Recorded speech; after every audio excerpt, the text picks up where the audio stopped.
So Trump, when he was in office, had at a certain point he had control of both the Senate and the House, and yet there are many issues that are still going on. Well, so you bring up a pretty good point and then a not good point. So let me give you the pretty good point.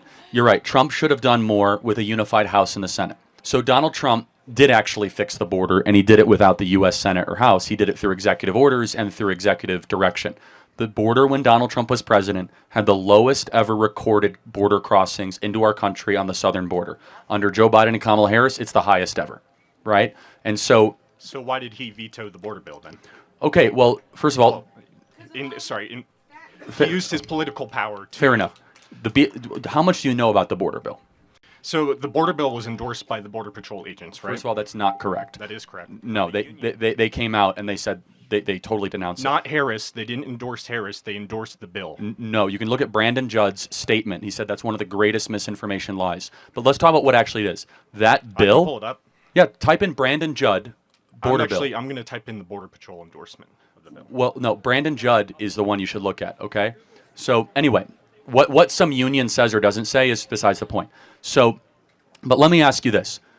For getting the Border Patrol's endorsement or not, mass amnesty was in the bill. It would have given amnesty to 10 Border million... Patrol union-backed Senate immigration bill despite Yes. House GOP. Yes. What did Brandon Judd say about that? So the National Border Patrol Council... Right, but that's not the Border Patrol union. Those are two different things. Right? They still have their endorsement. And again, you Yes. can't say they're Kamala's... Hold on a second. They retracted it soon after. Kamala. Just to be clear, though, it would have given amnesty to 10 million people in this country. Do you think that's a good idea? Potentially, if they're working in this country.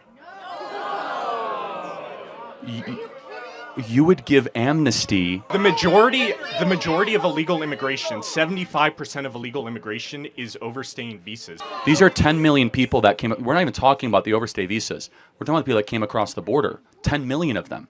Uninvited. What would you do with them? Give them jobs? If there's room for them to work. Oh, this is a super important moral distinction, though. And that's fine. We have clarity, not agreement. You think the people in this audience should have to compete against foreigners for jobs. I think that you have a moral obligation to your own citizens to give them jobs before the people... So you say now, not? Okay. We don't have to worry that you're making a dilemma that doesn't exist. There are more jobs right now in this nation than there was under Trump. Hold on a second. First of all, not well-paying jobs, and they're not keeping up. Why do you think that wages aren't keeping up with inflation? Wages aren't keeping up with inflation because people in this audience have to compete against people that have come across the border.